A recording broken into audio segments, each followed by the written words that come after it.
Est-ce qu'on peut vraiment toujours tout découper? On va vous présenter aujourd'hui un atelier, l'atelier Carpaccio, qui permet aux équipes de se rendre compte que oui, on peut toujours tout découper. Bonjour à tous, je suis Constantin Guay, coach agile. Bienvenue sur Scrum Life, la chaîne où on parle de la vie des équipes agiles. N'oubliez pas de vous abonner et d'activer les notifications pour nous permettre d'être mieux recommandés sur YouTube. Encore une fois, c'est Guillaume qui va nous présenter ça. Bonjour Guillaume. Bonjour Constantin. Est-ce que tu peux te représenter vite fait pour tout le monde? Guillaume, Scrum Master chez Talent Lab, et j'aime bien gamifier un petit peu tout ce qui se trouve autour de moi. Donc avec Guillaume, on a animé l'atelier Carpaccio déjà plusieurs fois chez les clients. Et donc là, on va vous présenter comment ça se déroule. Et puis on va aussi vous présenter la façon dont nous on le fait. On a tweaké un petit peu le truc pour montrer d'autres choses. Et qui généralement, ça ressort bien avec les équipes, ça rend le truc un petit peu plus intéressant. Guillaume, est-ce que tu peux nous expliquer déjà dans un premier temps, qu'est-ce qu'on veut faire paraître en faisant cet atelier avec une équipe? Le but de cet atelier, vraiment, c'est de montrer qu'on peut vraiment tout découper. On prend un cas très simple et on le met en scène pour essayer de tout découper. Voilà, on découpe le plus finement possible chaque élément pour arriver à notre but. Ça prend entre 1 heure et 1 heure et demie. Et il y a une limite dans le nombre de personnes, que ce soit en petit ou en grand? Il n'y a pas vraiment de limite. Après, le but, c'est de se regrouper en petits nombres. S'il y a très peu de personnes, chacun le fait dans son coin. Il faut plusieurs ordinateurs. Donc potentiellement, il n'y a pas de limite, c'est juste non, ça après, va faire. Plus on est nombreux, plus il faut de facilitateurs et d'animateurs. C'est plus simple et ça permet de voir chacun des groupes pour les faire avancer le plus sereinement possible. Il faut aussi vous dire que cette vidéo va comprendre un petit peu des spoilers. C'est-à-dire qu'il y a des choses qui vont être comprises par l'équipe au fur et à mesure de l'atelier. Et à la fin de l'atelier, et là, on va vous les dévoiler. Donc c'est vraiment... Regardez cette vidéo en tant qu'animateur, et si vous pensez faire l'atelier en tant que participant, vous risquez de perdre l'intérêt de l'atelier. Si vous voulez profiter pleinement de l'atelier, ne regardez pas la suite. Revenez un autre jour pour regarder, pour voir un petit peu comment ça aurait pu se dérouler et peut-être vous-même l'animer par la suite. Voilà. Donc là, c'est vraiment une vidéo faite pour les animateurs. On parle vraiment d'un découpage fonctionnel, c'est-à-dire vertical. On ne fait pas des découpages avec chacun des composants, back-end, front-end, UI, etc. On fait vraiment tout d'une traite. C'est une fonctionnalité toute petite, la plus fine possible, avec front, back et tout ce qu'il faut. Guillaume, est-ce que tu peux nous expliquer comment se déroule l'exercice? Avant de commencer, on va vous expliquer un petit peu le produit sur lequel on va travailler. Donc on est sur un produit, un espèce de site marchand, et on a 3 entrées.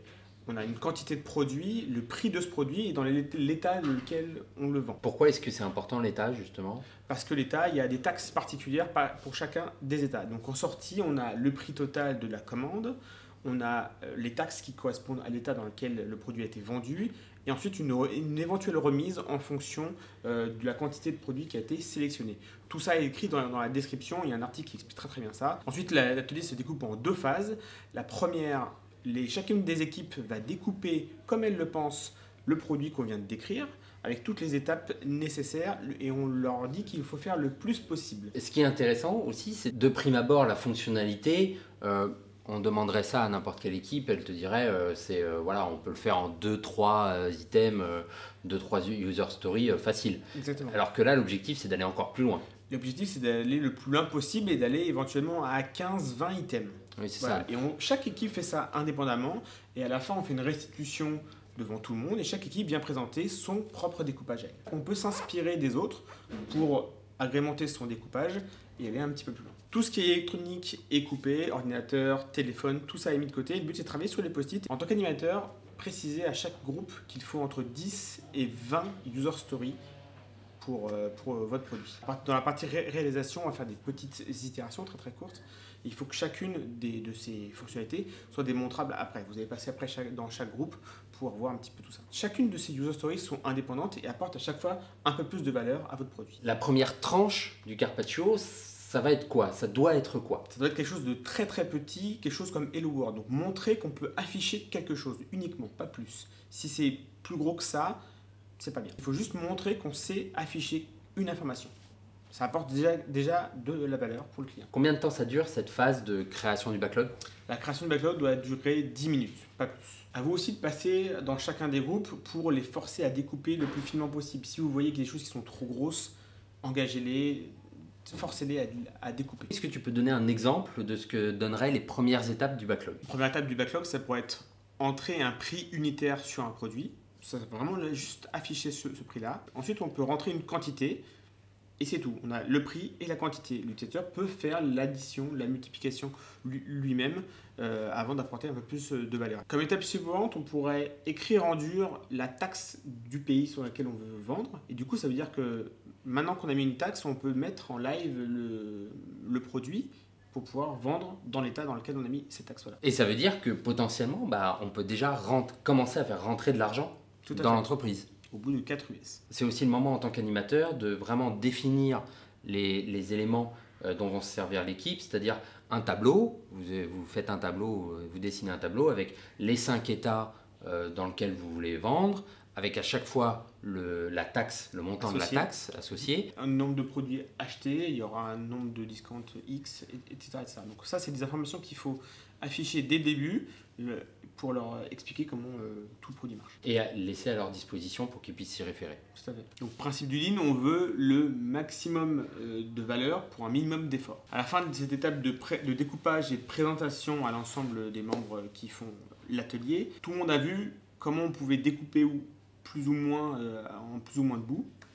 Après ça, vous laissez 5 minutes à chaque groupe pour redécouper encore un petit peu plus, histoire d'avoir un backlog le plus fin possible avant de passer à la partie réalisation. Et donc d'apprendre de ce qu'a pu faire les autres. Maintenant, on va passer à la phase réalisation. Alors là, cette partie est optionnelle. Si vous n'avez vraiment pas le temps pour l'atelier, ne le faites pas. Après, ça peut être sympathique de le voir se réaliser.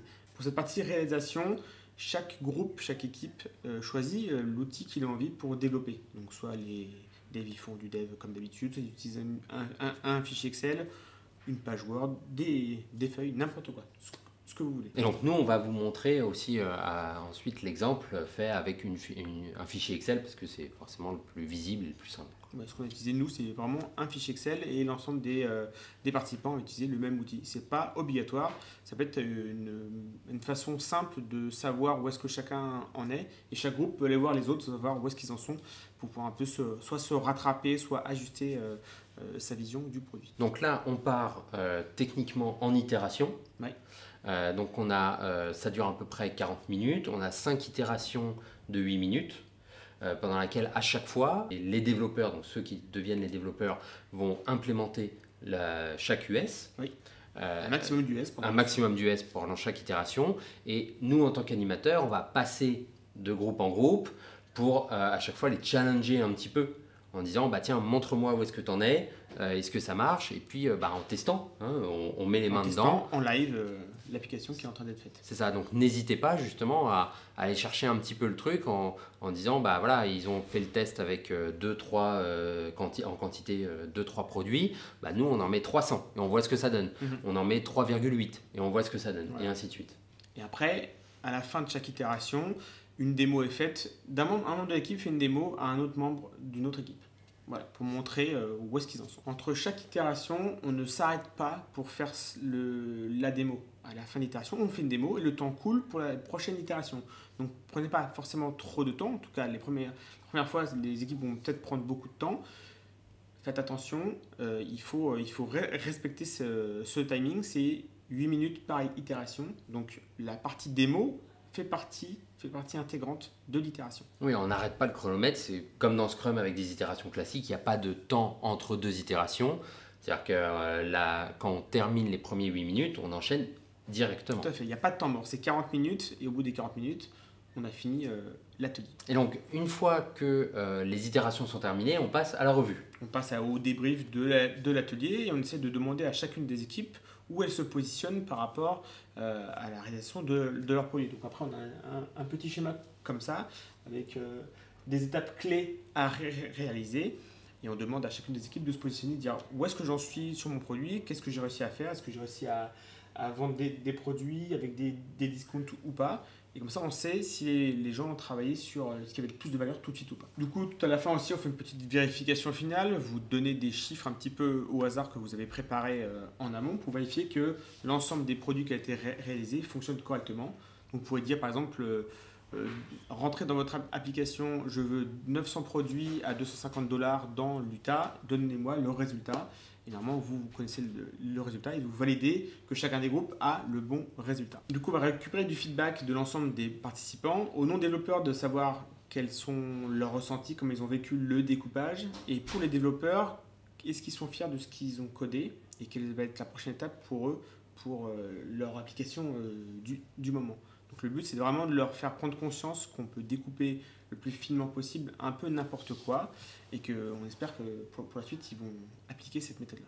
C'est ça, et du coup vraiment les challenger sur qu'est-ce que ça, le fait d'avoir appris tout ça, qu'est-ce que ça va changer sur votre backlog dès demain, quoi. Sur leur façon de faire au quotidien pour le découpage du backlog, ce que leur propose leur PO, le challenger lui-même pour dire tiens, peut-être quelque chose de plus fin qu'on pourrait faire, travaillons ensemble pour le faire. C'est pas que le product owner qui doit le faire, c'est en collaboration avec l'ensemble de l'équipe. Et challenger, c'est pas forcément lui dire ça ne va pas, débrouille-toi pour le faire, mais c'est de l'aider et l'accompagner aussi avec le Scrum Master pour découper finement et quelque chose qui est du sens, quelque chose de cohérent. Nous, quand on l'a fait, on a fait une petite modification pour un petit peu plus challenger, donc on n'en parle pas au début bien sûr. Est-ce que tu peux nous expliquer? Alors, effectivement, au tout début, on leur explique qu'il y a 5 itérations, mais finalement, on va s'arrêter au bout de la 4e pour leur faire prendre conscience qu'il y a des fois, le budget s'arrête sur les produits, effectivement. Et donc maintenant, en l'état, est-ce que le produit est vendable? Est-ce qu'il marche? Est-ce qu'il fonctionne? Est-ce qu'on peut le déployer en production? Et là, on va peut-être s'apercevoir qu'il y a des choses qui ont été faites pour rien ou pas, avec cette validation qu'on a faite lors de la review.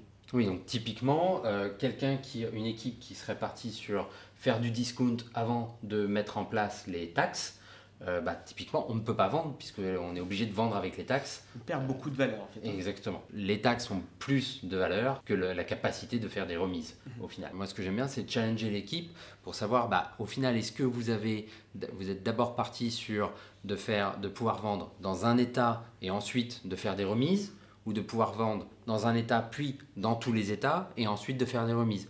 Parce que pour le business, ça n'apporte pas forcément les mêmes choses. Et moi, ce que j'aime bien dire, c'est-à-dire que quand on demande ça à la partie de l'équipe qui a fait le développement, ils peuvent nous répondre un choix ou l'autre. Mais en fait, il n'y a pas de bon choix.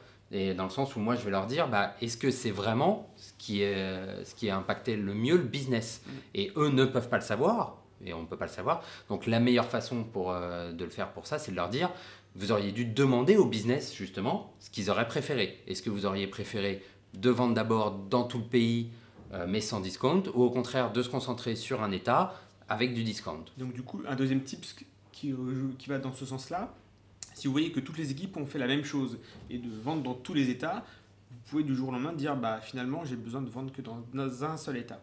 Et du coup, ce qu'ils ont développé en plus, vous dites, vous supprimez tout ce que vous avez fait en plus. Et du coup, il faut qu'ils le fassent au coup par coup.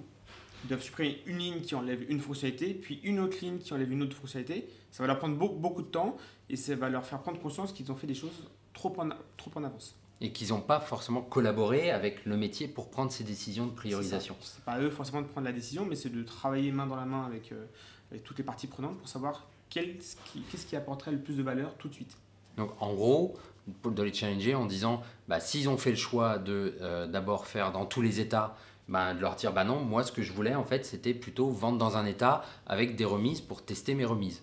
Si par contre ils ont fait l'inverse, vous leur dites l'inverse, c'est-à-dire non, les remises, moi ça me coûte de l'argent, donc je préfère d'abord vendre dans tout le pays et voir si j'ai besoin de faire des remises. Voilà, tout ça c'est vraiment pour les challenger, pour leur montrer que c'est pas à eux de prendre la décision et qu'en fait ils auraient dû vous demander ce que vous en pensiez. Alors ça va vraiment se faire au feeling en fonction de votre ressenti sur l'atelier. Peut-être que le premier, vous allez faire un petit peu, vous allez laisser faire les gens, mais pour les suivants, vous pouvez vous adapter vu que vous connaissez un petit peu le résultat que vous voulez avoir. Voilà, j'espère que cette présentation de l'atelier Carpaccio vous a plu, vous a convaincu et va vous aider à le faire. N'hésitez pas à mettre dans les commentaires si vous avez d'autres façons de le faire, si vous avez des petits tips à partager. Merci Guillaume. Merci. À la prochaine fois. Ouais. Ciao. Salut.